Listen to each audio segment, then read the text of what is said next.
Selamat sahabat, kepada seluruh pemirsa Hope Channel Indonesia, kami senang sekali bisa bertemu kembali dengan pemirsa sekalian, di mana kita saat ini masuk di dalam diskusi sekolah sahabat bersama dengan Pendeta Hudiart Muskita. Shalom Pak Pendeta, selamat sahabat. Selamat sahabat kepada para umat Tuhan dimanapun Anda berada dan kepada moderator.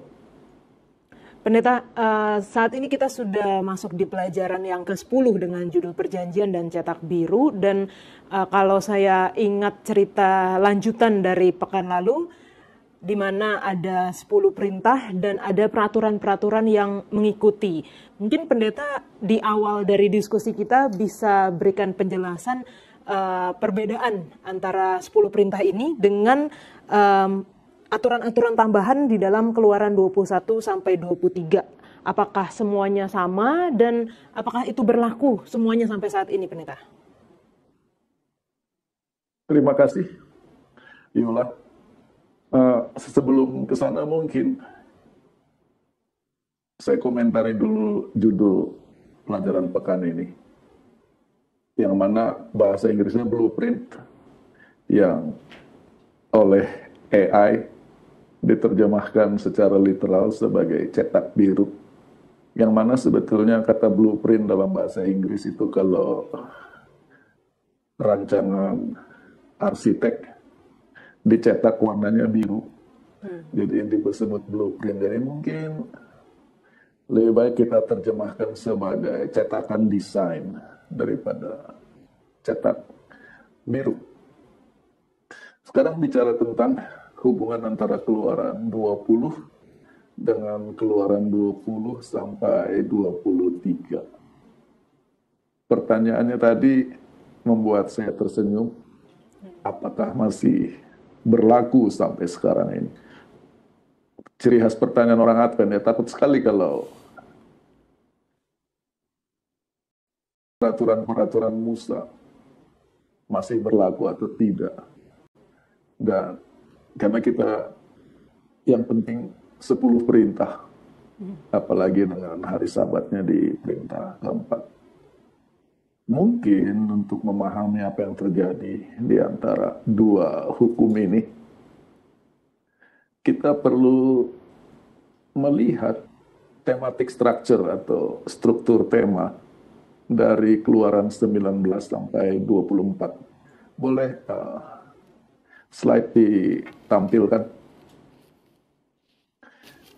di mana dimulai dengan narasi cerita ketika Tuhan menawarkan perjanjian kepada Israel.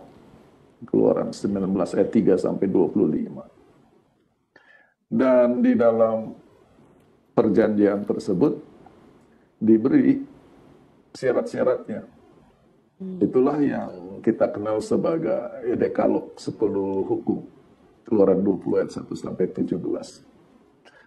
Setelah itu kita baca narasi kembali, yaitu reaksi umat terhadap penampakan Tuhan di Sinai, di mana gunung itu penuh asap, gempa bumi, angin, api. Mereka ketakutan, yang mana secara tematik menunjukkan ketidakberdayaan mereka untuk mengikuti firman Tuhan yang disampaikan dari tengah-tengah fenomena teofani tersebut. Setelah narasi tentang reaksi umat, kembali disampaikan hukum lagi. Tapi sekarang lebih panjang, tapi di sisi lain lebih spesifik, yang nanti saya akan kasih tunjuk. Namanya itu buku Kitab Perjanjian, The Book of the Covenant. Dari mulai Keluaran 20 ayat 22 sampai akhir pasal 23. Ditutup dengan naratif, yaitu ketika perjanjian diteguhkan. Keluaran 24 ayat 1 sampai 11. Jadi kalau bisa kita lihat di sini, yang menjadi konteks adalah covenant atau perjanjian. Ikatan perjanjian antara Tuhan dengan umatnya. Dalam hal ini kita lupakan dulu Alkitab Perjanjian Lama Perjanjian Baru ini sama sekali totally different game ini. Hal yang sangat berbeda. Karena begitu dengar perjanjian yang kita tahu cuma Alkitab Perjanjian Lama Perjanjian Baru. Ini adalah ketika Tuhan mengikat janji dengan Israel. Mungkin kita perlu lihat latar belakangnya, yaitu lahirnya Israel menjadi bangsa ketika mereka keluar dari Laut Merah, di mana di dalam nyanyian kemenangan yang dipimpin oleh Musa di Keluaran 15 ayat 13, bangsa budak ini belum disebut bangsa.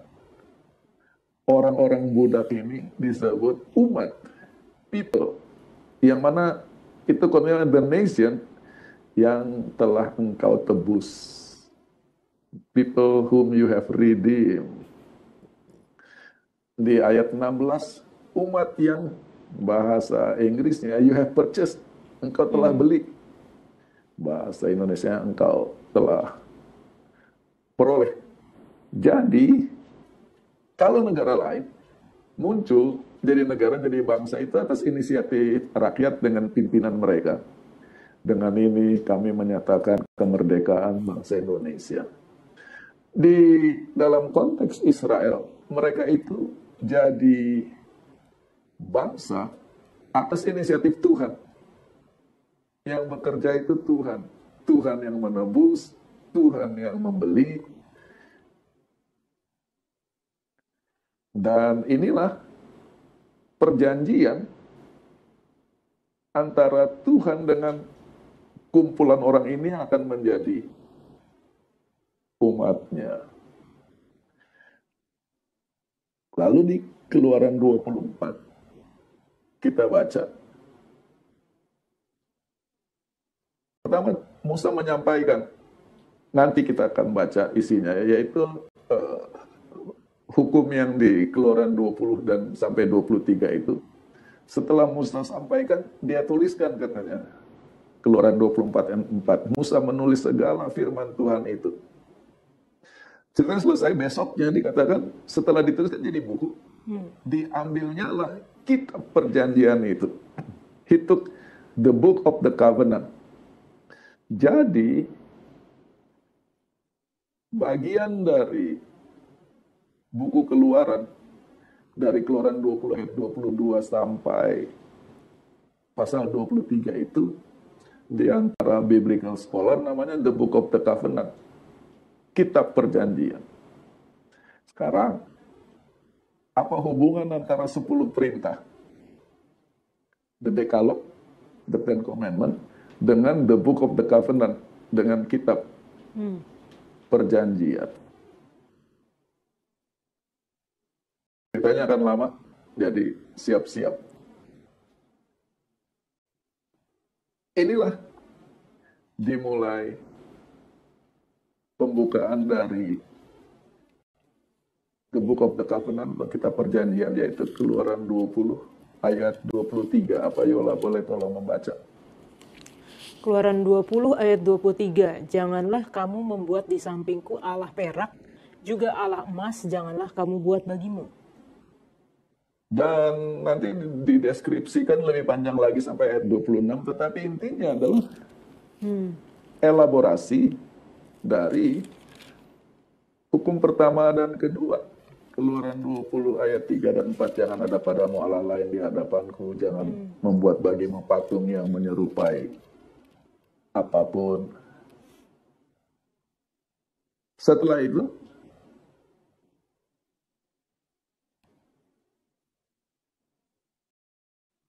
sebelumnya, di dalam larangan ini, kalau kita baca Keluaran 20 ayat 23 sampai 26, secara tema, isinya unik, yaitu larangan untuk membuat, ayat 23. Janganlah kamu membuat, jangan buat. Lalu setelah larangan untuk membuat, diikuti dengan apa yang harus kamu buat. Kau buatlah bagiku mezbah. Apa itu dari tanah atau dari batu. Ini unik. Mereka dilarang membuat Allah dalam bentuk objek, tetapi mereka disuruh membangun mezbah. Biasanya di antara bangsa-bangsa di sekitar mereka, mereka bangun dulu Allahnya, baru buat mezbahnya. Kalau ini, mereka hanya membangun mezbah dan tidak ada Allahnya. Karena Allah yang disembah oleh Israel adalah Allah yang tidak bisa diproyeksikan dalam bentuk apapun. Kita teruskan. Boleh Yola tolong baca bagian sisi kanan, Keluaran 21 ayat 2 dan ayat 7. Apabila engkau membeli seorang budak Ibrani, laki-laki, ayat 7, apabila ada seorang menjual anaknya yang perempuan sebagai budak. Jadi, di kitab perjanjian itu, The Book of the Covenant, bagian berikutnya adalah membahas masalah budak. Budak laki-laki dengan segala hak-haknya, budak perempuan dengan segala hak-haknya. Unik kalau kita baca, contohnya budak perempuan tidak boleh dijual kepada orang asing. Kalaupun mau dijual hanya boleh kepada sesama Israel. Dan dikatakan, kamu sebagai pemilik budak perempuan, kamu tidak berhak untuk bersetubuh dengan dia. Jangan mentang-mentang budak kamu. Itu perlindungan budak. Itu adalah deskripsi yang lebih luas dari perintah hari Sabat. Pada hari ketujuh jangan kamu bekerja, engkau, hambamu laki-laki, hambamu perempuan. Sekarang hak-hak para hamba laki-laki dan perempuan ini dideskripsikan. Lalu tolong baca Keluaran 21 ayat 12 dan 13. Siapa yang memukul seseorang sehingga mati, pastilah ia dihukum mati. Tetapi jika pembunuhan itu tidak disengaja, ada perlindungan urusannya. Jadi itu kan elaborasi dari perintah jangan membunuh. Jangan membunuh cuma satu kalimat frase pendek, dua kata, jangan membunuh. Bagaimana proses pembunuhannya? Kalau kamu pukul, atau mungkin Yola baca supaya kita alami apa elaborasinya ayat 12 sampai 17. Baik, ayat 12 sampai 17. Siapa yang memukul seseorang sehingga mati, pastilah ia dihukum mati. Tetapi jika pembunuhan itu tidak disengaja, melainkan tangannya ditentukan Allah melakukan itu, maka aku akan menunjukkan bagimu suatu tempat kemana ia dapat lari. Tetapi apabila seseorang berlaku angkara terhadap sesamanya hingga ia membunuhnya dengan tipu daya, maka engkau harus mengambil orang itu dari mezbahku supaya ia mati dibunuh. Siapa yang memukul ayahnya atau ibunya, pastilah ia dihukum mati. Siapa yang menculik seorang manusia, baik ia telah menjualnya, baik orang itu masih terdapat padanya, ia pasti dihukum mati. Siapa yang mengutuki ayahnya atau ibunya, ia pasti dihukum mati. Oke. Jadi sekarang jangan membunuh itu elaborasinya sangat luas sampai ada hukum penculikan. Yang tadi dibilang kalau pembunuhannya tidak sengaja nanti ada kota-kota perlindungan. Tetapi kalau pembunuhan berencana katanya, ya jadi elaborasi dari jangan membunuh. Lalu kalau pembunuhan tadi langsung pemukulan, pembunuhan. Bagaimana kalau bertengkar? Coba baca Keluaran 21 ayat 18. Apabila ada orang bertengkar dan yang seorang memukul yang lain dengan batu atau dengan tinjunya, sehingga yang lain itu memang tidak mati tetapi terpaksa berbaring di tempat tidur, maka orang yang memukul itu bebas dari hukuman. Jika yang lain itu dapat bangkit lagi dan dapat berjalan di luar dengan memakai tongkat. Hanya ia harus membayar kerugian orang yang lain itu karena terpaksa menganggur dan menanggung pengobatannya sampai sembuh. Lihat, hukumnya hebat sekali. Kalau Yola baca di ayat berikutnya, kalau tidak salah, ada orang sedang berkelahi lalu salah pukul, yang terpukul wanita sedang hamil. Ada nggak? Iya. Coba tolong baca. Apabila ada orang berkelahi dan seorang dari mereka tertumbuk kepada seorang perempuan yang sedang mengandung, sehingga keguguran kandungan, tetapi tidak mendapat kecelakaan yang membawa maut, maka pastilah ia didenda sebanyak yang dikenan oleh suami perempuan itu kepadanya, dan ia harus membayarnya menurut putusan hakim. Ya, maksud saya jadi elaborasi dari hukum jangan membunuh itu sangat luas cakupannya. Sekarang gimana kalau orang nyawanya terancam atau hilang bukan karena persoalan manusia tapi oleh karena hewan milik orang lain? Coba tolong baca Keluaran 21 ayat 28. Baca yang di screen saja. Oke. Apabila seekor lembu menanduk seorang laki-laki atau perempuan sehingga mati, maka pastilah lembu itu dilempari mati dengan batu dan dagingnya tidak boleh dimakan. Jadi sampai hukum kalau mati diseruduk sama lembu atau digigit anjing, ya tidak ada tentang anjing. Lalu sekarang kita pindah. Tolong baca Keluaran 22 ayat 1. Apabila seseorang mencuri seekor lembu atau seekor domba. Jadi sekarang hukum pencurian. Lalu sekarang bukan hanya pencurian yang menyebabkan kerugian orang. Ayat 5 coba. Apabila seseorang menggembalakan ternaknya di ladangnya atau di kebun anggurnya, dan ternak itu dibiarkannya berjalan lepas hingga makan habis ladang orang lain. Jadi ini bukan pencurian tapi merugikan orang lain. Itu elaborasi dari hukum jangan mencuri. Masalah api contohnya. Ayat 6. Apabila ada api dinyalakan dan api itu menjilat semak duri, tetapi tumpukan gandum atau gandum yang belum dituai atau seluruh ladang itu ikut juga dimakan api. Jadi orang bakar sampah, terus apinya kemana sampai kebun orang bahkan gandum orang, itu ada hukumnya. Lalu yang unik lagi ayat 7. Apabila seseorang menitipkan kepada temannya uang atau barang dan itu dicuri dari rumah orang itu. Ada hukumnya lagi. Jadi ini elaborasi hukum jangan mencuri. Silakan baca ayat 16 dan 19. Apabila seseorang membujuk seorang anak perawan yang belum bertunangan dan tidur dengan dia. Ayat 19, siapapun yang tidur dengan seekor binatang, pastilah ia dihukum mati. Jadi ini adalah hukum tentang perilaku seksual yang di luar pernikahan. Jadi ini adalah elaborasi dari hukum jangan berzina. Sekarang tolong baca dulu Keluaran 20 yang di sisi kiri. Jangan membuat bagimu patung yang menyerupai apapun. Jangan sujud menyembah kepadanya atau beribadah kepadanya. Jangan menyebut nama Tuhan Allahmu dengan sembarangan. Sekarang aplikasinya, elaborasinya. Siapa yang mempersembahkan korban kepada Allah kecuali kepada Tuhan sendiri, haruslah ia ditumpas. Janganlah kau tindas atau kau tekan seorang orang asing. Seseorang janda atau anak yatim janganlah kamu tindas. Itu selama ini kita mau mengatakan jangan menyebut nama Tuhan sembarangan, itu artinya nama Tuhan kita sebut sembarangan. Ternyata tingkah laku kita sebagai umat Tuhan bisa memberi image yang negatif tentang Tuhan dari perilaku kita. Maka di The Book of the Covenant, kitab perjanjian, tidak cukup bahwa saya tidak pernah membuat patung, tidak menyembah patung.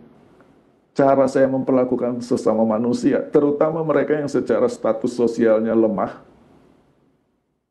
orang asing, janda, yatim, itu mencerminkan kualitas kerohanian saya. Jadi elaborasinya jauh lebih luas dari yang kita bayangkan. Bandingkan sekarang ini, perintah ini. Hormatilah ayahmu dan ibumu. Keluaran 22 ayat 28. Janganlah engkau mengutuki Allah dan janganlah engkau menyumpahi seorang pemuka di tengah-tengah bangsamu. Jadi elaborasinya lebih luas dari sekedar orang tua, ayah dan ibu. Pimpinan. Lalu cara beribadah. Nah sekarang lihat ini. Jangan mengucapkan saksi dusta. Keluaran 23 ayat 2, janganlah engkau menyebarkan kabar bohong. Janganlah engkau membantu orang yang bersalah dengan menjadi saksi yang tidak benar. Janganlah engkau turut-turut kebanyakan orang melakukan kejahatan. Saya cuma ikut-ikut, tapi semua orang begitu saya ikut. Jadi ini sekarang elaborasi dari bersaksi dusta, yaitu menyebarkan kabar bohong. Atau orangnya salah, kita memilih untuk bersaksi supaya orang itu jadi benar. Lalu sekarang lihat ini penutupannya. Tolong baca yang bagian Keluaran 20. Ingatlah dan kuduskanlah hari Sabat, 6 hari lamanya engkau akan bekerja dan melakukan segala pekerjaanmu, tetapi hari ke-7. Lalu 6 tahunlah lamanya engkau menabur di tanahmu dan mengumpulkan hasilnya. Tetapi pada tahun ke-7 haruslah engkau membiarkannya dan meninggalkannya begitu saja. dari hari Sabat kepada tahun Sabat, aplikasinya.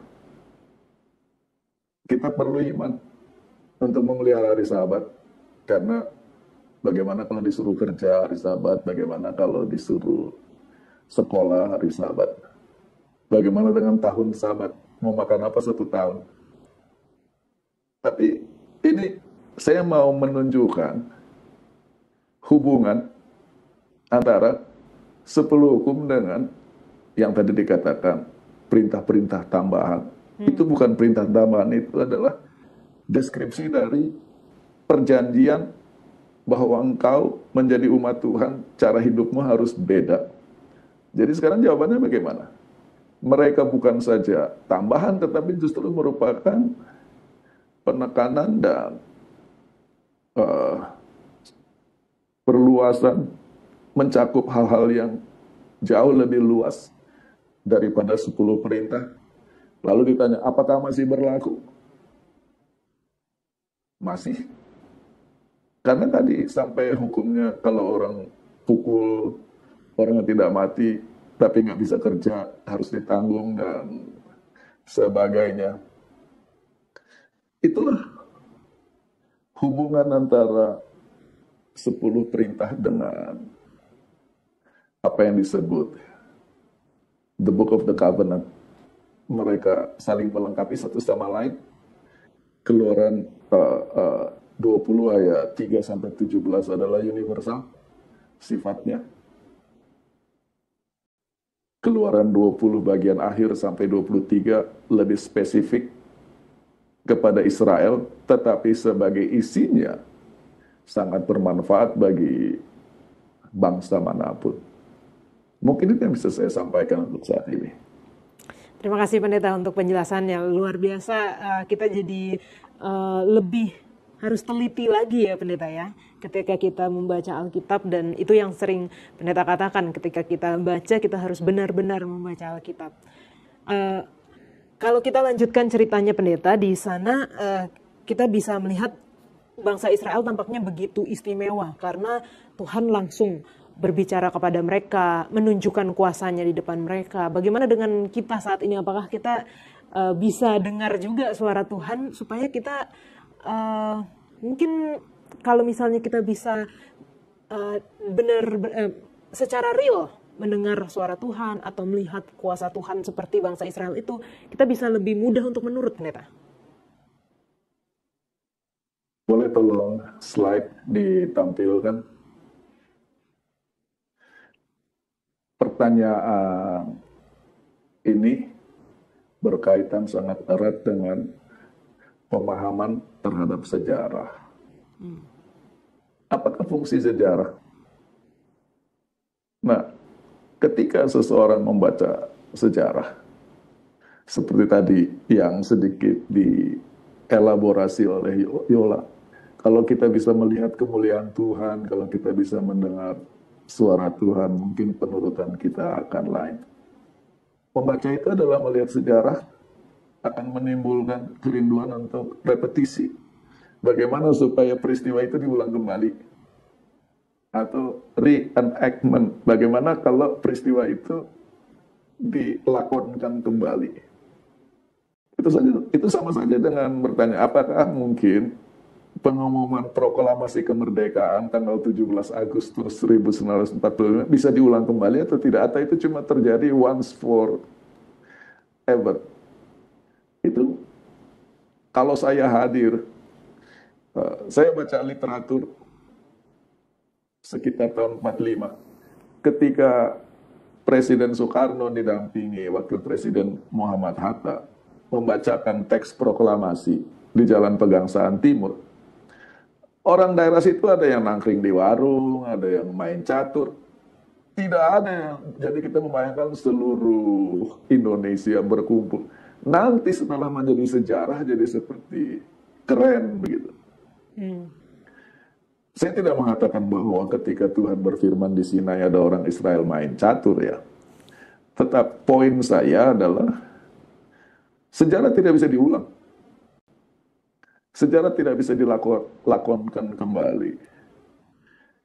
Saya tidak tahu kalau pemirsa Hope Channel, karena ini bahasa Jawa, napak tilas, yaitu menjalani kembali rute-rute tertentu yang berkaitan dengan sejarah kemerdekaan.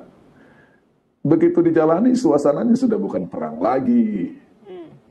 Biar kita jalani kembali. Jadi sekarang orang mau ke Sinai pun, tidak ada peristiwa itu. Nah, jadi fungsi sejarah itu apa? Nomor satu, inspirasi.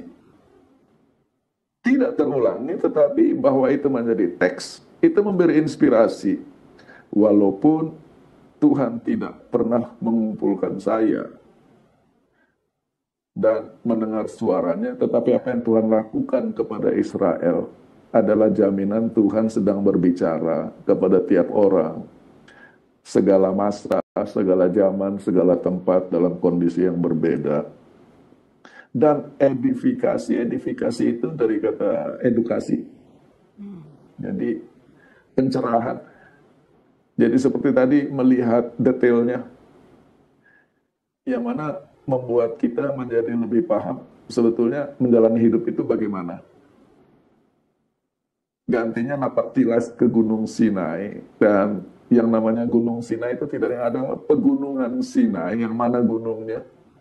Well, masih diperdebatkan karena orang sudah ke sana akan berkeras, yang saya kunjungi itu, tapi ya itu sudah cerita lain. Jadi kerinduan supaya diulang kembali tidak mungkin. Yang kedua, seperti kita baca, mereka yang melihat kemuliaan Tuhan nanti akan tidak masuk negeri Kanaan juga. Jadi tidak jaminan bahwa mengalami Tuhan secara fisik, mata, telinga, hidung, bau asap, rasa, yaitu goncangan dan sebagainya, membuat mereka lebih baik daripada kita yang membaca teks sejarah. Mungkin itu dulu yang bisa kita bahas sehubungan dengan pertanyaan tersebut. Terima kasih Pendeta untuk penjelasannya. Memang kadang-kadang kita merasa lebih bangsa Israel itu lebih istimewa karena mereka menjalani sendiri. Tapi kalau kita lihat di sisi lain, kita juga memiliki keistimewaan karena kita mengetahui cerita bahkan dari awal sampai akhirnya. Kalau mereka kan masih menjalani gitu, jadi belum tahu akhirnya seperti apa, harus lebih beriman, percaya kepada Tuhan gitu Pendeta ya. Sebelum Yola kita bergerak, ya komentar Yola ini sangat penting. Itu di dalam kenyataan realita itu namanya signifikasi ya. Signifikan. Pentingnya. Dua-dua punya keuntungan, dua-dua punya kerugian. Begini, kita sudah dibekali dengan Alkitab. Jadi misalkan dengan segala pembekalan teks ini, Tuhan muncul di Sinai, kita sudah tahu ini Tuhan, ini. Mereka tidak dibekali dengan teks apapun. Mereka mengalami, ini maknanya apa ini? Nah, jadi Mereka signifikasinya, mereka melihat langsung, mengalami langsung, tetapi dengan zero background information. Sementara kita punya segala informasi, tapi kita tidak punya pengalaman langsungnya. Jadi, ya itu sudah, eh, yang namanya sejarah ya begitu. Baik, hanya itu yang mau saya signifikasi. Terima kasih Pendeta. Nah ini menarik lagi nih Pendeta. Di dalam ayat hafalan kita, Keluaran 24 ayat 3, dikatakan, lalu datanglah Musa dan memberitahukan kepada bangsa itu segala firman Tuhan dan segala peraturan itu. Maka seluruh bangsa itu menjawab serentak, segala firman yang telah diucapkan Tuhan itu akan kami lakukan. Di ayat ini kita bisa membaca bahwa mereka berjanji untuk menurut. Tetapi kalau kita baca cerita-cerita selanjutnya, mereka seringkali gagal. Dan bagaimana kita dapat memahami ayat ini, Pendeta? Boleh tolong slide ditampilkan? Pertanyaan, mungkin dalam bahasa Inggris ya, all that the Lord has said, we will do. Respon mereka negatif atau positif? Positif, Pendeta. Tetapi pelajaran sekolah sahabat kita melihat respon positif mereka dari perspektif negatif. They meant it, mereka sungguh-sungguh, but they did not know their brokenness, their fragility, and lack of power. Yang masa bahasa Indonesia yang dikatakan mereka bersungguh-sungguh waktu mereka katakan akan kami lakukan, lalu di komen mereka tidak tahu betapa hancur, rapuh, dan kurangnya kekuatan mereka. Sekarang gini, adil atau tidak kita? Ini kan kita membaca Keluaran 24 ayat 3 ini dari kacamata ribuan tahun kemudian. Jadi kita tahu habis itu apa, habis itu apa. Waktu mereka ucapkannya, mereka nggak tahu masa depan kan. Jadi kalau mereka punya pengetahuan akan masa depan, mungkin jawabannya, ya Tuhan pikir-pikir, tapi karena ya ini kembali kita melihat dari masa depan mereka ke belakang, mereka lihat dari masa mereka ke depannya zero begitu. Yang mana kasihan juga ya, maksudnya karena kita terlalu tahu sejarah mereka, jadi sikap positif mereka pun kita tanggapi dengan negatif. Kalau kita kembali kepada struktur tadi, ini kan dalam konteks Tuhan menawarkan perjanjian kepada mereka. Saya akan menjadi Allahmu, kamu akan menjadi umatku, kamu akan menjadi umat khusus bagiku, special treasure, harta kesayangan, harta khusus. Nah, sekarang kalau Tuhan tawarkan, mereka maunya nggak mau. Ya, tentu saja mereka punya jawaban positif bahwa mereka mau. Oke. Jadi membaca dari perspektif sementara mereka sungguh-sungguh, mereka tidak tahu betapa rapuhnya, lemahnya mereka, itu cuma salah satu dari cara menikmati ayat ini. Tapi itu bukan satu-satunya. Bagaimana dengan pendekatan positif? Dalam alam berpikir mereka, yang menawarkan siapa? Yang berfirman siapa? Saya sedang tanya kepada Yola, yang berfirman siapa? Tuhan. Kalau sampai Tuhan berfirman, dia akan menyanggupkan kami untuk menurut. Itu kan, ya kecuali yang mengatakan itu seorang anak kecil, ya siapa kamu anak? Tapi ini kan Tuhan yang berfirman dari penampakan yang begitu ajaib. Jadi mereka jawab, kalau sampai Tuhan menawarkan, ya kami akan, Tuhan yang sama akan menyanggupkan. Itu perspektif teologinya, walaupun kita tahu. Tapi sekarang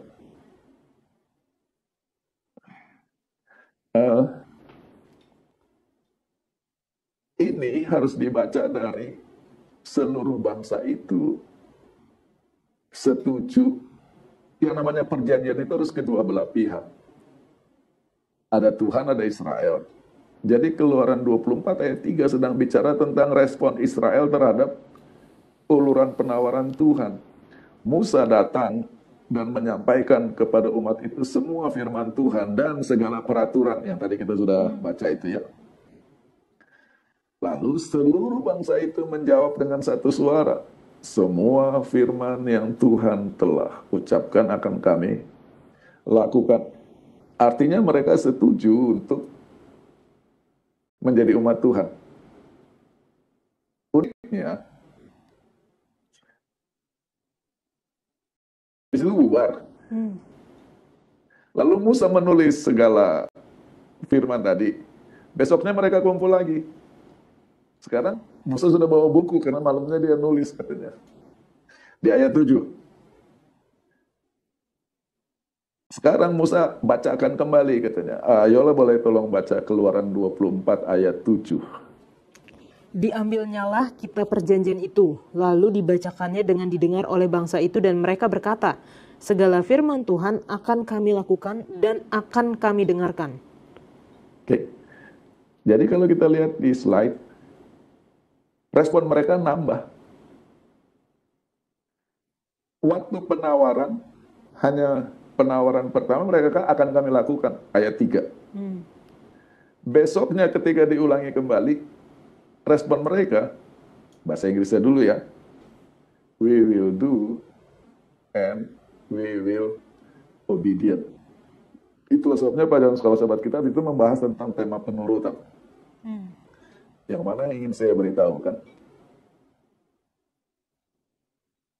frase we will do and we will obedient di Alkitab New King James Version dan semua Alkitab bahasa Inggris itu tafsiran dan bukan terjemahan. Apa yang terjadi? Kalau Yola tadi perhatikan yang Yola baca, Alkitab bahasa Indonesia beda terjemahannya dari Alkitab bahasa Inggris. Kalau Alkitab bahasa Inggris katakan we will do and be obedient, bahasa Indonesia akan kami lakukan dan akan kami turut.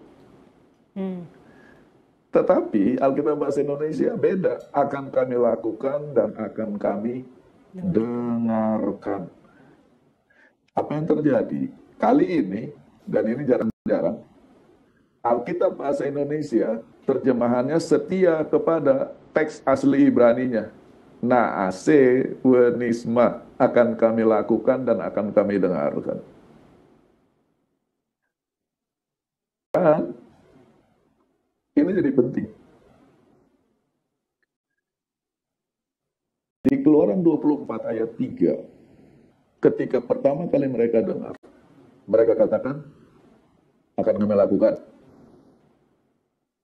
Ketika diulangi di Keluaran 24 ayat 7, respon mereka bukan sekedar respon, seperti pengulangan respon yang pertama.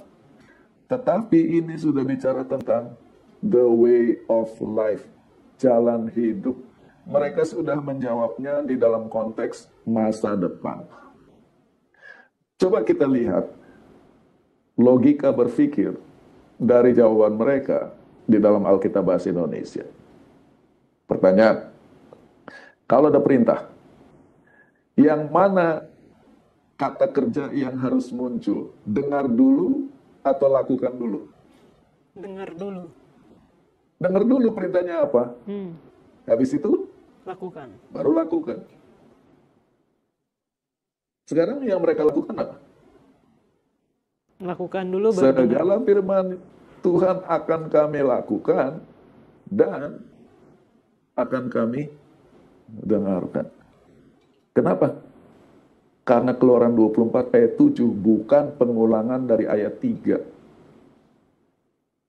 Di ayat 3 itu adalah persetujuan mereka kepada perjanjian. Mereka jadi umat Tuhan, Tuhan jadi Allah mereka.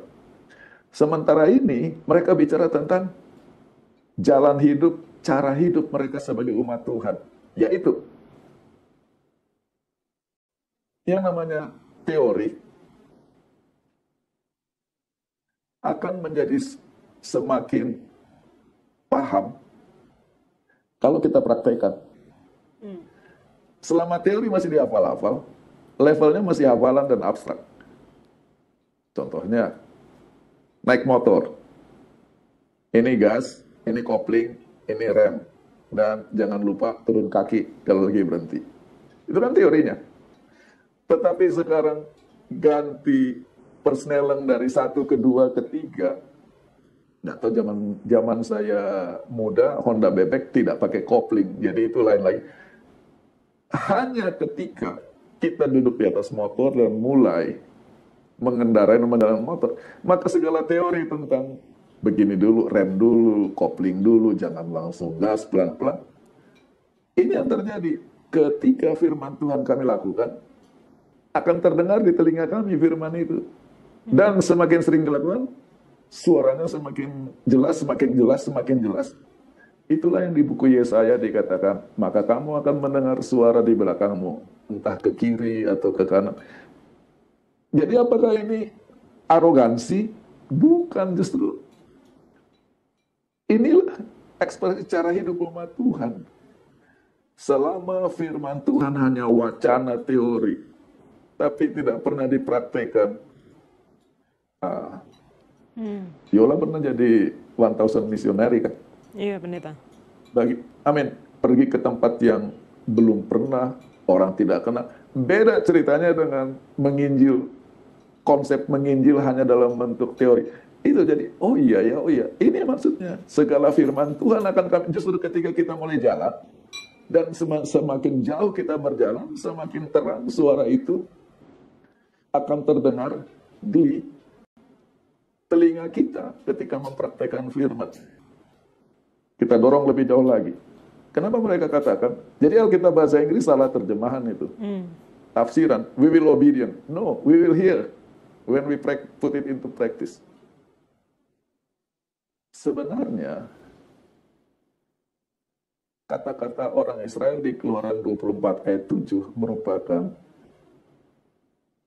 respon atau mereka menuntut janji Tuhan di Keluaran 19 ayat 5 ketika perjanjian itu ditawarkan. Di dalam, nah ini Alkitab bahasa Inggris benar setengah, Alkitab bahasa Indonesia benar setengah. Di dalam Alkitab bahasa Inggris, mau New King James, version New Revised Standard, version New American Standard, Bible, if you will indeed obey. Nah, tadi obedient, obey. Bukan. Bahasa Indonesia benar. Jika engkau sungguh-sungguh mendengarkan. Jadi disuruhnya mendengar. Bahasa Inggris tapi benar itu. My voice. Bahasa Indonesia sekarang jadi tafsiran. Firmanku. Harusnya suaraku. Jika kamu sungguh-sungguh mendengarkan suaraku, semakin sungguh-sungguh dan semakin mendengar, maka kamu akan lebih teguh berpegang kepada perjanjianku. Makanya itulah sebabnya mereka katakan, segala firman Tuhan akan kami lakukan. Harusnya bukan akan kami dengarkan, tetapi dan firman itu akan terdengar di telinga kami, dan semakin terus kami lakukan akan terdengar semakin jelas, dan semakin terang. Ini sebetulnya arti dari respon bangsa Israel terhadap perintah Tuhan. Mungkin itu dulu yang bisa kita komentari. Terima kasih pendeta. Mungkin sedikit follow up question pendeta. Apakah di dalam kehidupan kekristenan kita sekarang itu berlaku juga, maksudnya pendeta, ketika kita mulai melakukan apa yang kita tahu, kita akan semakin mendengar suara Tuhan, kita akan semakin mengerti kehendak Tuhan, begitu ya pendeta? Kita harus hati-hati di sini. Harus ada hubungan yang seimbang antara pembacaan dan praktek. Orang yang hanya baca terus, tidak pernah praktek, levelnya teori di level teori dan wacana. Segala sesuatu di level teori akan sempurna. Yang namanya jujur harus jujur. Yang namanya kebenaran harus ditegakkan. Itu kalau kita ngomong di pihak teori. Kalau yang salah anak saya gimana? Kebenaran harus ditegakkan. Iya kalau orang lain. Kalau anak saya, ya itu kan jadi mempraktekkan firman adalah hal yang sangat berbeda dari membaca firman. Di sisi lain orang sibuk pelayanan, tapi tidak pernah baca firman, sebetulnya dia tidak akan dengar apa-apa karena sebetulnya dia punya kapasitas firman sangat minim. Lama-lama yang namanya ministry itu lebih merupakan aksi sosial, bukan aksi kerohanian. Ingat, fungsi kita berministri, pelayanan itu mendekatkan kita kepada Tuhan. Melihat jalan-jalan Tuhan lebih terang. Melihat firman Tuhan dengan lebih jelas. Jadi, pelayanan tanpa baca firman hanya akan menjadi aksi sosial. Tetapi baca firman tanpa pelayanan, kita hanya akan di bidang teori, ini kita akan sangat menghakimi orang lain bahwa dunia itu sempurna di dalam teori kita dan sangat mudah.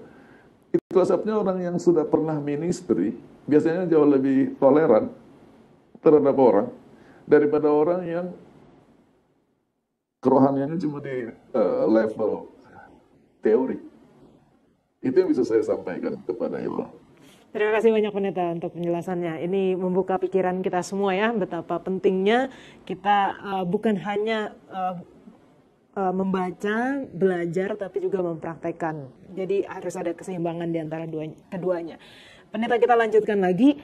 Ayat selanjutnya menceritakan mengenai adanya pemercikan darah setelah orang Israel berjanji untuk menuruti kehendak Tuhan. Kenapa harus ada seperti ini? Dan mungkin apa ada hubungannya juga dengan yang tulah ke-10 itu, Pendeta, di mana ada korban yang disembelih lalu darahnya ditaruh di pintu? Tidak ada. Tidak ada ya? Uniknya, kalau kita baca dengan teliti cerita ini,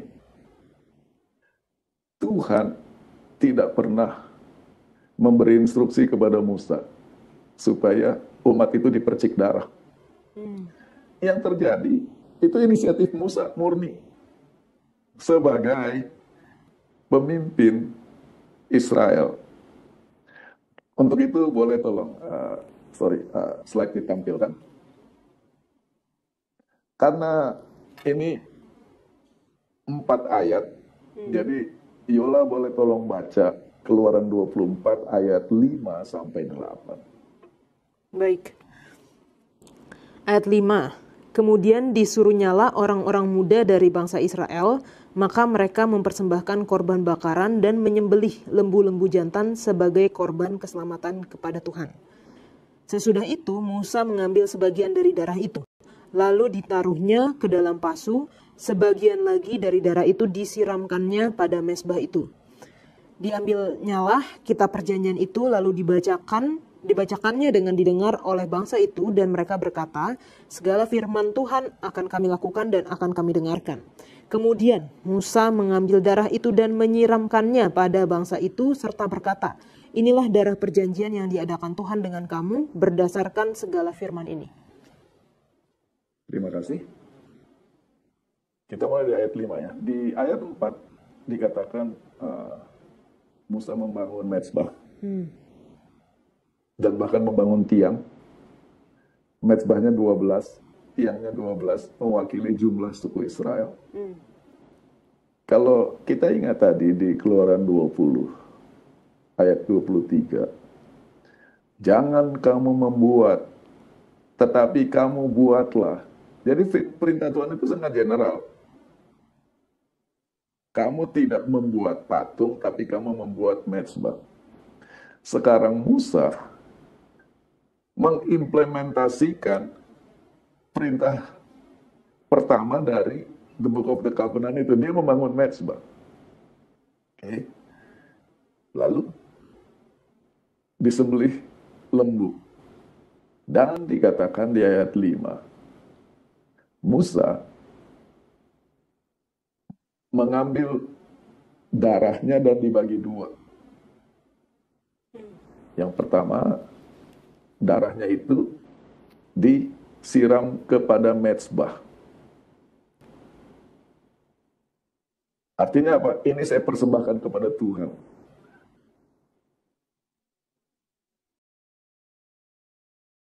Darah itu kehidupan. Jadi ketika darah dipersembahkan, mengekspresikan hidup saya persembahkan kepada Tuhan. Di antara banyak bangsa-bangsa, termasuk suku-suku di Indonesia, kalau antar kampung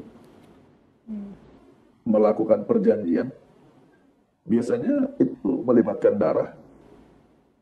Yang salah satu cara yang paling umum di Indonesia ini ya, jauh dari Israel, telapak tangan dilukai, kepala kampung sana tuh, lalu mereka supaya darahnya tercampur, habis itu mereka jadi saudara dan antar kampung sudah tidak boleh menikah karena mereka sekarang sudah jadi satu darah. Minimal itu yang terjadi di daerah Maluku. Nah, jadi perjanjian melibatkan darah. Dalam hal ini darah lembu. Setelah korbannya selesai, mezbah dengan korban, sekarang pindah ke manusianya. Pertama, Musa baca. Mereka respon positif. Tadi kita sudah bahas. Lalu Musa mengambil darah. Bahasa Indonesia menyiramkannya. Bahasa Inggris itu sprinkle. Sprinkle itu dia percikan. Lebih efektif dipercik. Kalau disiram, itu tindakan beberapa detik. Diambil, siram. Targetnya sangat spesifik. Kalau percik, dia bisa keliling, pindah dari satu tempat ke tempat lain dan dipercik. Dan yang menerima percikan itu lebih banyak. Dan ingat, ini beberapa lembu. Apa yang terjadi ketika orang-orang ini dipercik? Nomor satu, dan kita harus ingat, ini orang di padang gurun. Akses kepada kamar mandi minim, bahkan mungkin tidak ada. Karena kalau kita kena darah, pulang langsung mandi, sabun, sampo, beres. Ini darah itu akan tinggal di kulit mereka berhari-hari. Bagaimana kalau darahnya kena sama pakaian mereka? Itu menjadi bercak, dan setiap kali baju itu dipakai lagi, mengingatkan apa yang Musa sedang lakukan adalah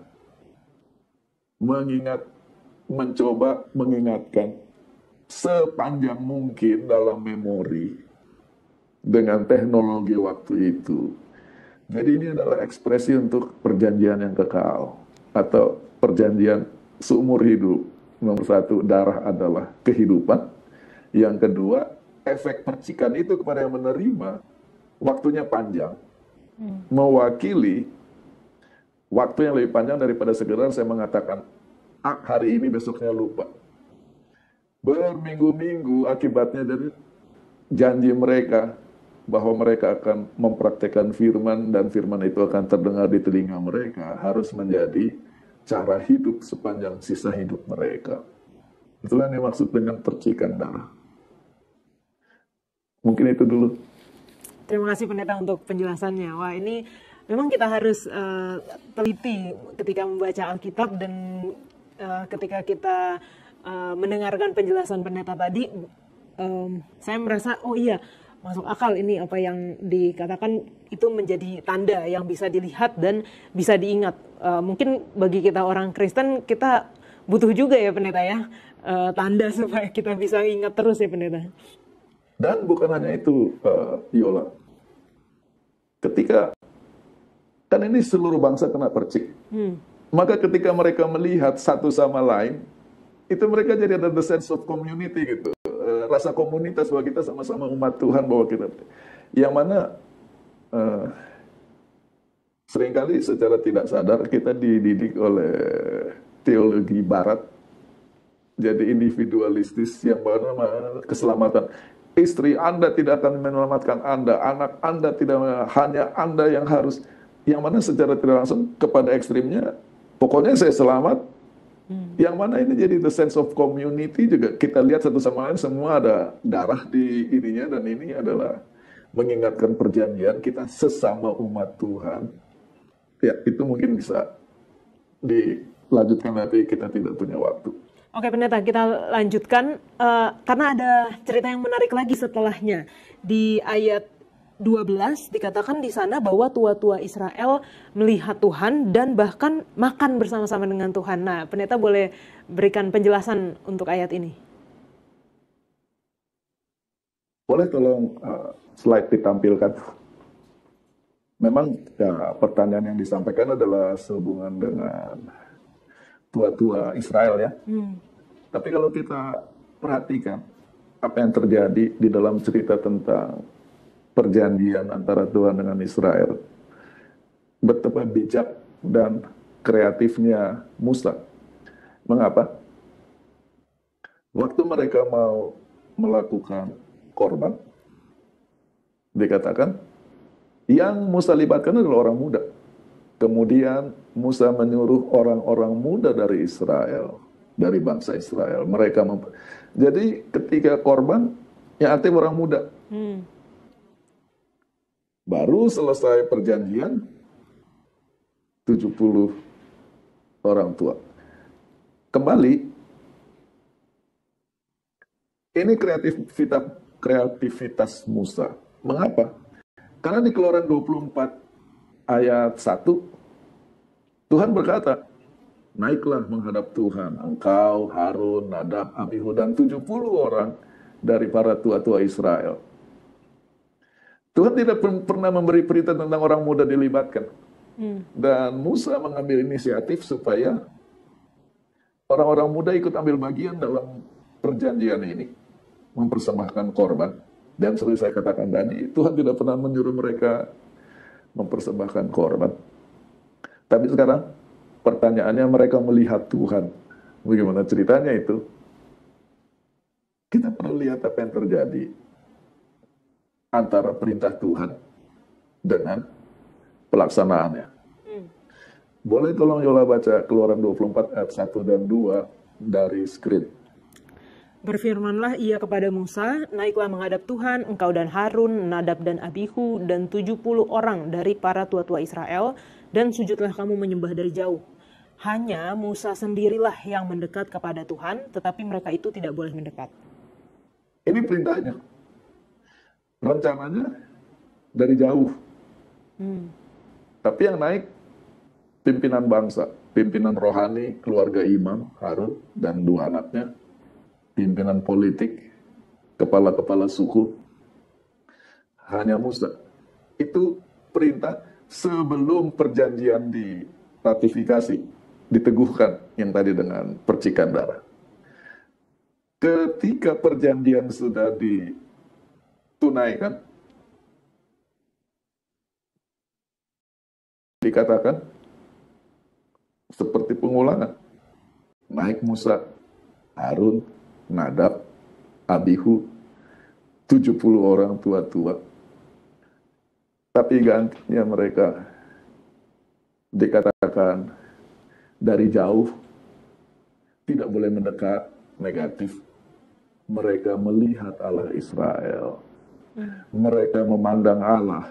Bahkan katanya mereka makan dan minum di hadapan Tuhan. Yang pertama,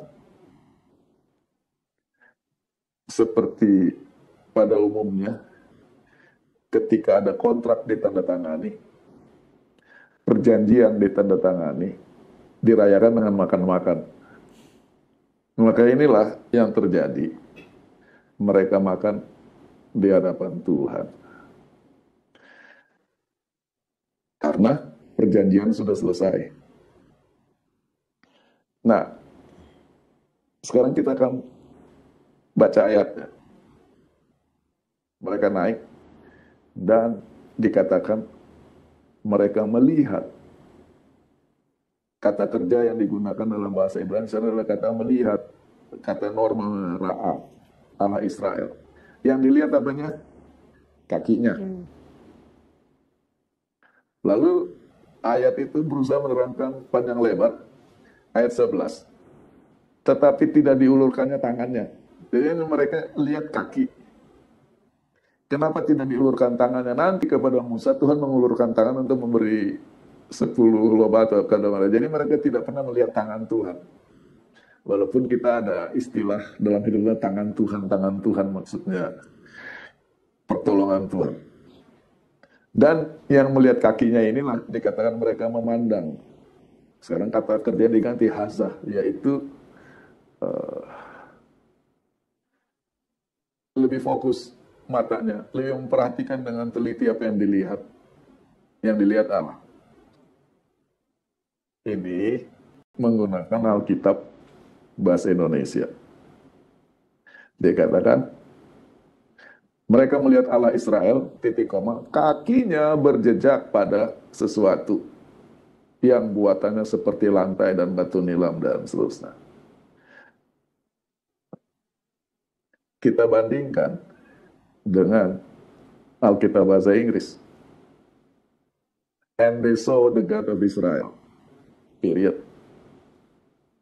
What do they saw? And there was, perhatikan, di Alkitab New King James Version, kalau kata itu dicetak dalam huruf miring, artinya itu ditambahkan supaya kalimatnya lebih mulus dalam bahasa Inggris, tetapi absen dalam teks asli. Jadi sekarang mereka lihat apa? And kita buang itu terus. Under his feet, mereka nggak lihat kaki Tuhan.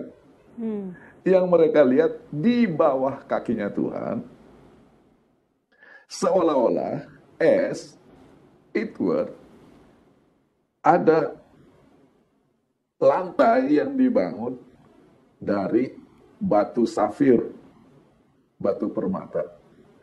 Dan lantai itu katanya jernihnya seperti langit pada waktu cerah. Lihat ini. Di Alkitab bahasa Indonesia mereka lihat kaki Tuhan. Di dalam teks aslinya mereka melihat Allah Israel. Yang dilihat apa? Tempat berpijaknya. Allahnya mereka nggak lihat. Jadi kalaupun mereka duduk makan, mereka melihat adalah bawahnya Tuhan, bukan Tuhannya. Apakah itu menerangkan apa yang terjadi? Terima kasih Pendeta. Memang harus teliti sekali ya kita ya, karena saya nggak mendapatkan itu. Saya pikir memang kelihatan kakinya dan bahkan kalau dibayangkan, oh dikasih makan sama Tuhan, karena nggak mungkin mereka naik ke atas bawa makan gitu, diajak Kenapa makan tidak bersama. mungkin? Mungkin bawa Mungkin ya sendiri. Pendeta ya. Ya dan memang dari situ segi tidak adil, tetapi minimal di antara orang setiap bangsa harus ada satu orang yang harus mau bersusah payah belajar membaca teks Alkitab dalam bahasa aslinya. Jadi tidak cukup pakai Alkitab bahasa Indonesia, karena dengan mengerti teks aslinya, ketika baca Alkitab bahasa Indonesia, kita lihat ke bahasa Inggris, ya itu jadi. Dan ini memang tidak adil kepada pemirsa. Ya itu sudah. Anda punya keahlian dan berkat yang berbeda-beda. Ya jadi, tapi itu menolong kita memahami, kan Tuhan tidak kelihatan. Bagaimana mereka bisa melihat Tuhan? Keterangannya itu. Jadi Alkitab ini, the Hebrew Bible, dengan sangat spesifik penulisnya. Contohnya orang Israel melihat Tuhan. Sebetulnya dilihat apa? Awan, api, asap. Yang dilihat Tuhan, tapi sebetulnya fisik elemen yang dilihat bukan Tuhan. Jadi ya itu fenomenanya. Itu namanya teofani dalam bahasa. Ya. Terima kasih Pendeta untuk penjelasannya. Masih ada pertanyaan-pertanyaan lagi Pendeta, karena ini menarik sekali. Kita masuk di Keluaran 25, dan ini yang tadi di awal Pendeta sudah katakan sebagai cetak atau rancangan ya, bukan ya kita tahu blueprint itu. Di Keluaran 25 ayat 8, dan mereka harus membuat tempat kudus bagiku supaya aku akan diam di tengah-tengah mereka. Di sini katakan bahwa Tuhan di antara umatnya, bukan di dalam bait suci itu. Padahal selama ini mungkin kita berpikir dibuat satu bait suci atau kemah suci itu supaya Tuhan tinggal di bait suci itu. Bagaimana pemikiran ini penting bagi kita yang mungkin tidak memiliki bait suci secara fisik lagi, Pendeta? Boleh tolong slide ditampilkan. Yang pertama perlu kita perhatikan, adalah perubahan eh, bahasa Inggrisnya number ya, jumlah dari subjek dan objek. Jadi kalau kita baca bahasa Inggrisnya, let them, jamak, mereka, plural, make me a sanctuary. Nah, bahasa Indonesia tempat kudus.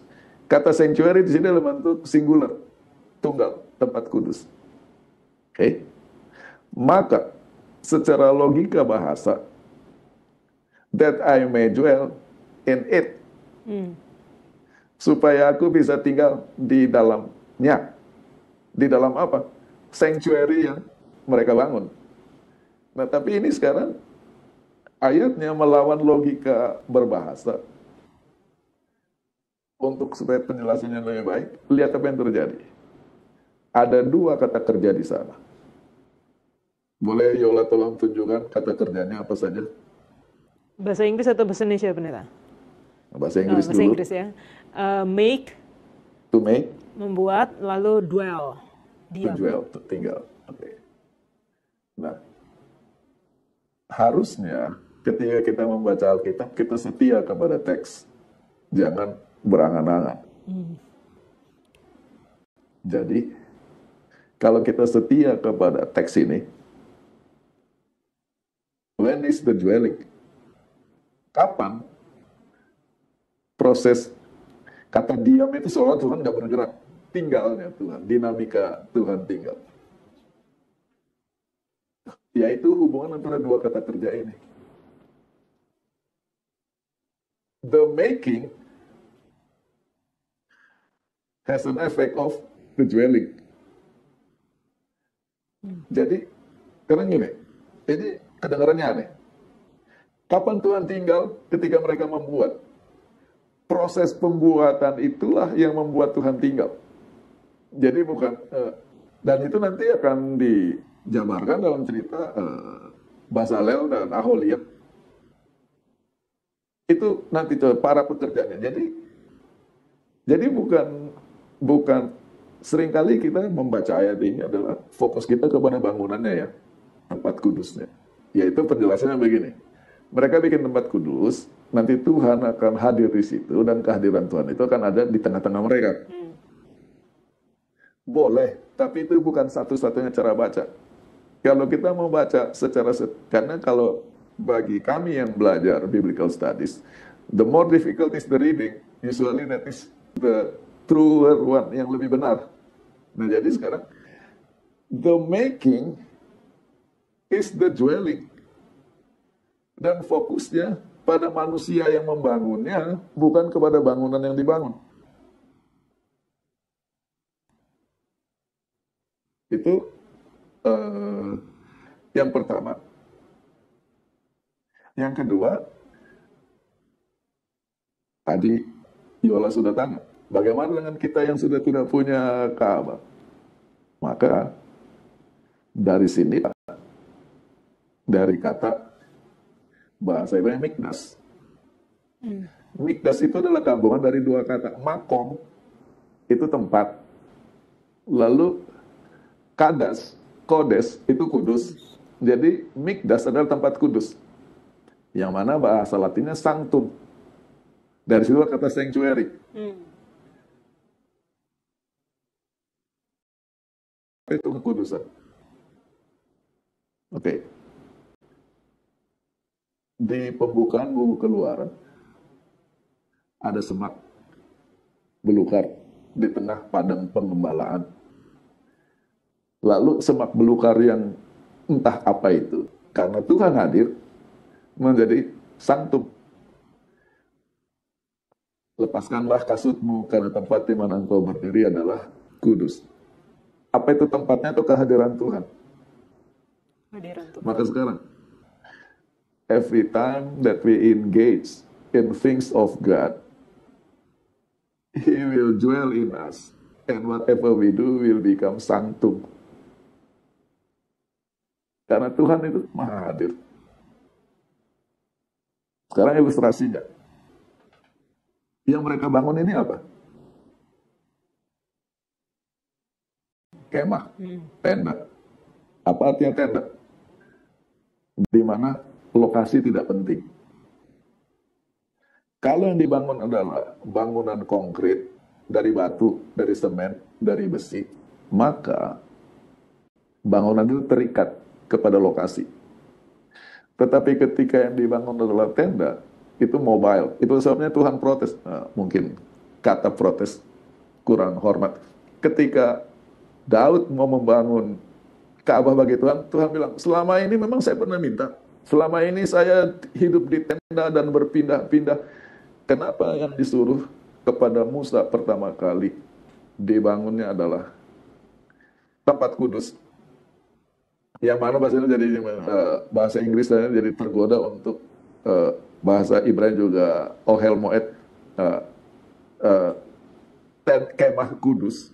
Penekanannya kemah adalah the mobility of God, yaitu kemahahadiran Tuhan. Tapi kembali kepada poin di sini, the making of the sanctuary, making the dwelling, itu poin paling utamanya. Yang mana seringkali kalau satu jemaat terlalu sibuk bangun gereja dan fokusnya kepada bangunannya, apalagi kalau uangnya pas-pasan, setiap sabat isinya cuma pengumpulan dana, promosi. Setelah sekian tahun membangun, kita semua jadi lelah secara rohani dan jadi gampang tersinggung, jadi ribut gerejanya karena fokusnya kepada bangunan. Yang mana ini mengingatkan bahwa apakah itu pembangunan, pelayanan, the making should makes the dwelling. Bahwa ketika kita berpartisipasi di dalam membangun sesuatu bagi Tuhan, Tuhan sedang tinggal di dalam mereka yang berpartisipasi. Saya tidak tahu bahasa Indonesia saya cukup baik atau tidak untuk mencoba mengekspresikan poin penting ini. Tapi itulah yang bisa saya terangkan sehubungan dengan ayat ini. Terima kasih Pendeta. Ini satu perspektif yang berbeda lagi ya, karena walaupun mengenai membuat tempat kudus lalu tinggal atau diam di tengah-tengah mereka itu saya pernah mendengarkan penjelasannya juga. Tapi ini berbeda gitu, bagaimana ketika proses membuat itu, itulah di saat yang sama Tuhan juga sedang tinggal di tengah-tengah kita, mau tinggal untuk bersama-sama dengan kita, dan aplikasinya juga tadi Pendeta sudah sebutkan. Luar biasa sekali, terima kasih Pendeta. Sebelum diteruskan, ayolah. Dimulainya kapan? Kapan Tuhan mulai tinggal? Dan sekarang kata diam, kata tinggal itu seolah-olah tidak bergerak ya. Dwelling itu bahasanya tinggal, dwellingnya Tuhan hadir beserta. Yaitu ketika mereka dengan senang hati memberi harta mereka, udah dimulai. Itu adalah bukti dari tinggalnya. The dwelling of God in the people. Sampai mereka menjadi begitu dermawan. Nah, untuk itu saya akan sentil sesuatu yang unik. Alkitab bahasanya lucu, kita harus senyum bacanya. Sehubungan dengan sumbangan untuk membangun tenda ini. Dan kedua orang Israel katakan, segala firman yang Tuhan ucapkan akan kami lakukan dan akan kami dengarkan. Akan kami lakukan dan dengarkan kan. Lalu Musanya kan naik ke atas. Lalu yang tua-tua tetap di bawah, Musa naik lebih tinggi ke atas, nggak turun-turun kan. Lalu mereka membangun anak lembu emas. Uniknya, kalau nanti baca cerita itu pelajaran minggu-minggu depan. Bahan untuk membangun anak lembu emas itu adalah anting-anting. Yang mana secara spesifik lokasinya itu di telinga. Jadi mereka yang berjanji, we will do and we will hear, sekarang tempat hearingnya yang dihiasi oleh anting-anting dijadikan lembu yang sementara di sisi lain segala harta mereka serahkan untuk membangun tempat kudus. Dan proses bahwa mereka mau menyumbang saja sudah merupakan cerminan dari tinggalnya Tuhan di dalam mereka. Dinamika ceritanya menarik, minimal bagi saya. Terima kasih Pak Pendeta. Kita harus lanjut lagi karena waktunya tinggal sedikit, tapi masih ada beberapa pertanyaan, Pendeta. Apa artinya dan mengapa Tuhan sendiri yang harus menulis hukumnya di dua loh batu? Kita lanjut ceritanya ke situ dulu ya, Pendeta. Ketika Yes. Musa akhirnya Tuhan memberikan kepada Musa dua loh batu. Jadi ada dua kata penting di sana, yaitu siapa yang menulis dan materi kemana tulisan itu dituliskan, yaitu Tuhan dan batu. Yang mana dua-duanya tidak ada unsur manusianya. Batunya artinya batu alam, bukan cetakan hasil karya manusia. Dan yang menulis Tuhan menunjukkan bahwa perintah-perintah yang disampaikan kepada Israel, yang tertulis dalam Alkitab mereka, dan sekarang kita menjadi umatnya, itu hukum-hukum itu bukan hasil perenungan dan kerinduan manusia untuk dunia yang lebih baik. Itu bukan manusia berpikir untuk menjangkau masyarakat yang lebih adil, makmur, dan indah. Ya, itu adalah top bottom, yaitu itu ada ide Tuhan dari sorga. Ditulisnya di batu supaya unsur manusianya bukan hanya tidak ada. Dan yang alat tulisnya pun bukan pena buat jari Tuhan. There is no zero human contribution to the wisdom of God comments. Karena seringkali kita membanding-bandingkan, oh iya Alkitab dibandingkan dengan hukum Hammurabi sampai Konghucu, Siddhartha Gautama. No. Itulah sebabnya cerita ini jadi penting, bahwa di dalam alam pikiran Israel, susunan masyarakat itu bukan hasil hikmat manusia, tetapi turun dari sorga yang di luar dunianya manusia. Tujuannya apa? Supaya kita diangkat ke sana. Bukan hanya menjadikan dunia lebih baik, tetapi kita akan naik ke sorga. Mungkin itu yang bisa saya sampaikan. Terima kasih, Pendeta. Masih ada waktu, saya akan berikan mungkin satu pertanyaan lagi, Pendeta. Ketika kita bicara mengenai perjanjian ini, kita melihat bahwa bangsa Israel mengatakan mereka akan mereka akan melakukan dan juga mendengarkan. Tapi kita tahu juga bahwa penurutan bangsa Israel, ceritanya ke depannya itu banyak jatuh bangunnya. Itu sama seperti kehidupan kekristenan kita saat ini. Tapi ada satu ayat di dalam Alkitab, ini salah satu menjadi ayat kesukaan saya juga, di dalam Yehezkiel 36 ayat 26 sampai 27 dikatakan kamu akan kuberikan hati yang baru, hati yang taat, aku akan membuat kamu hidup untuk menurut segala ketetapan dan selanjutnya.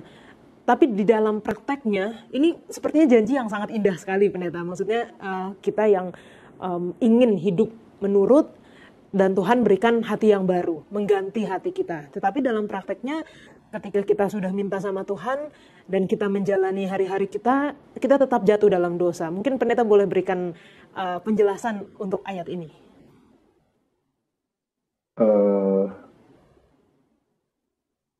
Mungkin yang pertama perlu kita ingat adalah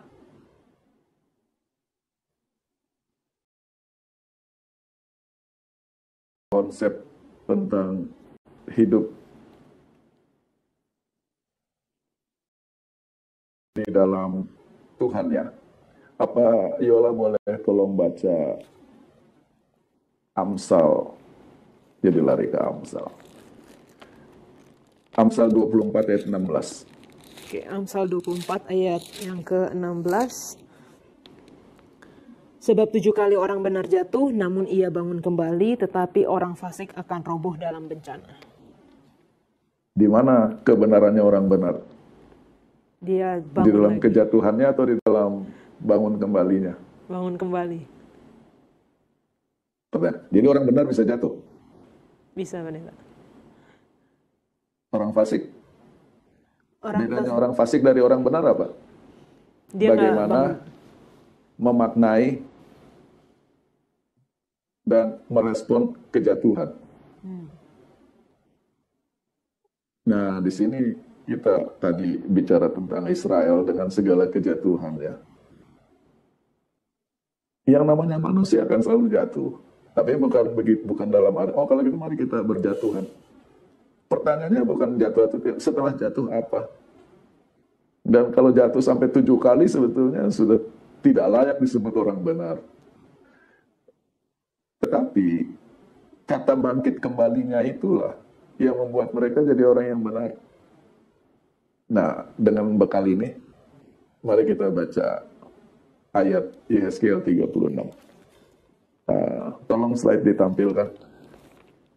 Apa yang akan saya lakukan pada saat ini, supaya menolong kita memahami ayat ini dengan lebih baik, kita baca paralelnya dengan Yeremia 32.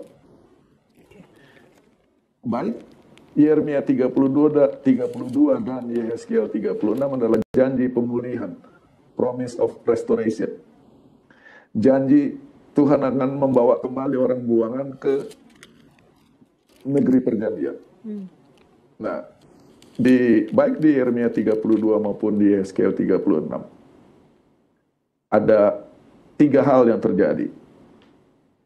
Yang pertama, physical gathering, yaitu yang dikumpulkan manusia betulan. Peristiwa sejarah.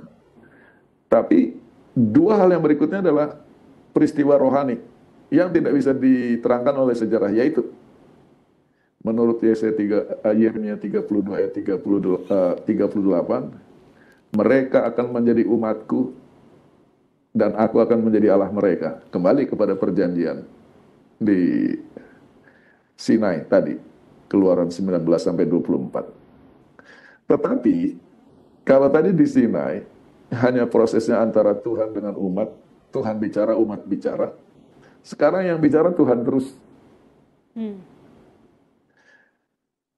Mereka akan menjadi umatku dan aku akan menjadi Allah mereka. Tuhan yang bicarakan. Bagaimana hal itu bisa terjadi? Yeremia 32 ayat 3. Aku akan memberi kepada satu hati yang aktif Tuhan. Dan aku akan memberi kepada mereka satu jalan, one way. Yola boleh tolong baca ayat ini dalam bahasa Indonesia, Yeremia 32 ayat 39.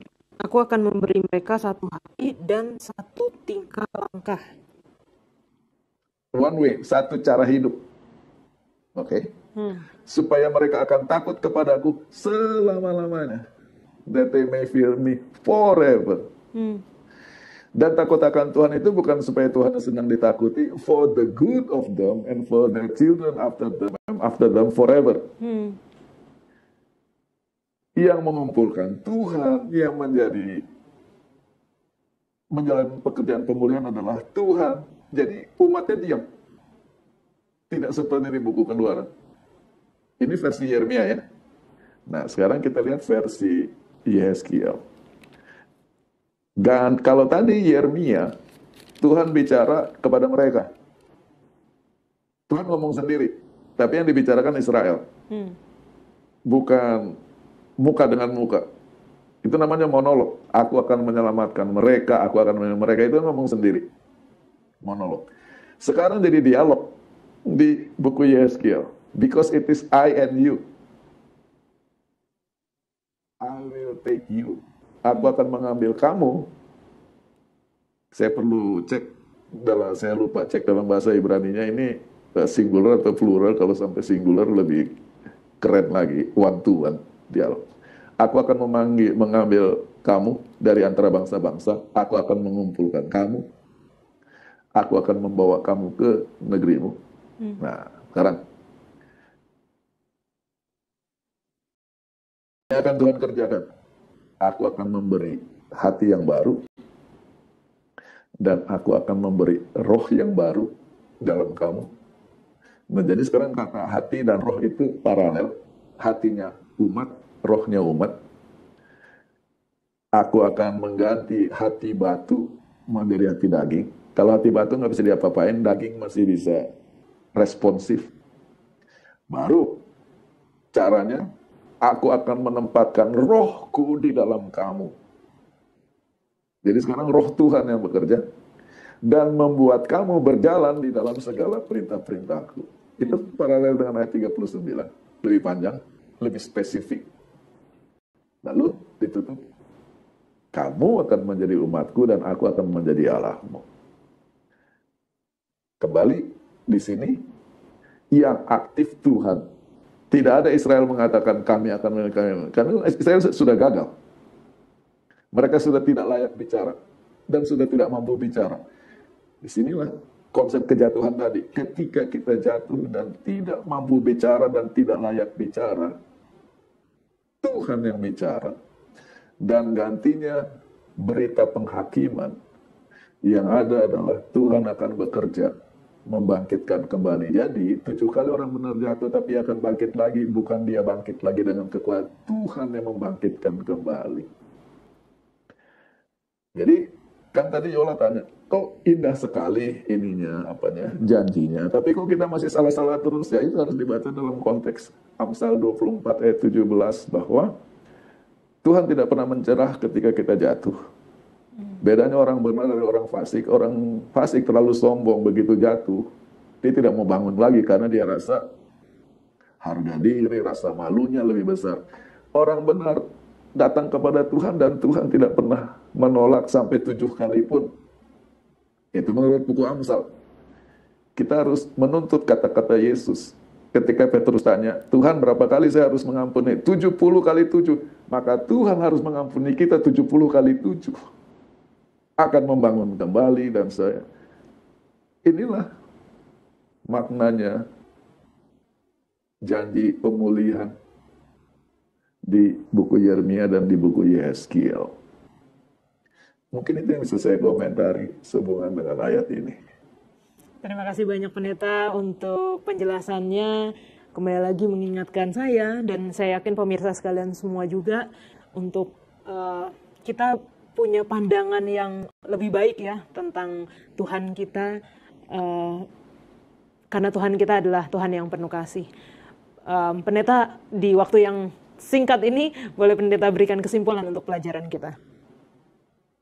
Mungkin kesimpulannya lebih kepada komentar yang terakhir tadi. Selama ini kita punya pemahaman ketika Yesus berkata kepada Petrus, berapa kali saya harus mengampuni? 70 kali 7, seolah-olah itu tugas kita. Tapi kita bisa balikan itu kepada Tuhan. Kalau sampai Tuhan suruh itu, artinya itu yang akan Tuhan lakukan kepada saya. Satu. Dan kembali kepada pelajaran sekolah sahabat, hubungan antara perintah-perintah tambahan tadi, itu merupakan elaborasi dari 10 perintah supaya lebih mencakup berbagai sisi kehidupan dengan lebih baik. Dan bahwa ketika orang Israel katakan akan kami turut dan lakukan, we will do and obey, ternyata akan kami lakukan, dan ketika kami lakukan akan kami dengar suara Tuhan. Kiranya dalam hidup kita suara Tuhan akan lebih terang, lebih jelas dari hari ke hari. Itulah tujuan pelajaran kita dalam membaca buku Keluaran minggu ini. Terima kasih Pendeta. Pendeta boleh tutup dengan doa. Tuhan Bapa di sorga, terima kasih untuk kesempatan kami bisa memperbincangkan, membahas pelajaran sekolah sahabat pekan ini. Perjanjian antara Tuhan dengan umat Israel, yang mana kami tahu mengalami berbagai kegagalan dan kekecewaan. Terima kasih untuk janji di buku nabi-nabi Yeremia, Yehezkiel, bahwa Engkau tidak pernah menyerah dan bahwa Engkau yang akan mengerjakan, mengganti hati dengan hati yang baru, mencurahkan roh-Mu. Biarlah segala janji ini bisa menjadi kenyataan dalam hidup kami. Tuhan pimpin dan berkati rangkaian acara selanjutnya. Tuhan berkati para umat Tuhan dimanapun mereka berada, dalam kondisi mereka masing-masing. Di dalam nama Tuhan Yesus kami berdoa. Amin.